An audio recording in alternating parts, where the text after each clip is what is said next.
Donald ট্রাম্পের যাত্রাপথে রহস্যময় বস্তু খুঁজে পেল সিক্রেট সার্ভিস। অগত্যা পথই বদলাতে হলো মার্কিন প্রেসিডেন্টের গাড়িবহরকে। রোববার ফ্লোরিডার মারে লাগো রিসোর্ট থেকে বিমানবন্দর যাওয়ার পথে এমন ঘটনার সম্মুখীন হয় প্রেসিডেন্সিয়াল মোটরকেড। নিরাপত্তার কথা বিবেচনা করে পুরো শহর ঘুরে তারপর এয়ারপোর্ট পৌঁছায় গাড়িবহরটি। এমনকি ট্রাম্পের বহনকারী উড়োজাহাজটিকে পার্ক করা হয়, ট্যাক্সিওয়ের ভিন্ন স্থানে বন্ধ রাখা হয় বাহিরের সব লাইট। সিলভার টিপ কন্ট্যাক্টে তৈরি নিরাপদ ও নান্দনিক ক্লিক সুইচ নির্ভরতা জীবন জুড়ে।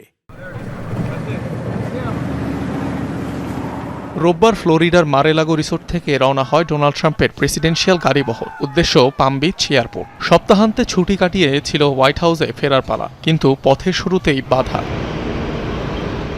ট্রাম্পের রিসোর্ট থেকে এয়ারপোর্ট পর্যন্ত প্রেসিডেন্সিয়াল মোটরকেডের যাত্রাপথে রুটিন নিরাপত্তা তল্লাশি চালায় মার্কিন সিক্রেট সার্ভিস। এ সময় পথে সন্দেহজনক বস্তুর হদিস পায় তারা। বস্তুটি প্রকৃতপক্ষে কি, প্রাথমিকভাবে সে ব্যাপারে নিশ্চিত হওয়া যাচ্ছিল না। এদিকে নির্ধারিত শিডিউল থেকে পিছিয়ে পড়ার শঙ্কাও ছিল।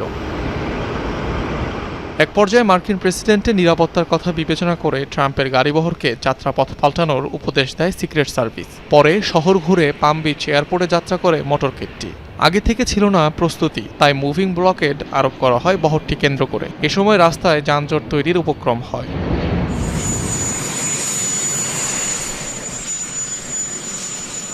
প্রোটোকল মেনে ডোনাল্ড ট্রাম্পকে বহনকারী উড়োজাহাজও নির্ধারিত অবস্থান পরিবর্তন করে। অন্য আরেকটি ট্যাক্সিওয়েতে দেখা যায় এয়ারফোর্স ওয়ানকে। এ সময় প্লেনের বাহিরের সকল লাইটও বন্ধ রাখা হয়। তবে রহস্যময় বস্তুটি কি তা খোলাসা করেনি হোয়াইট হাউস।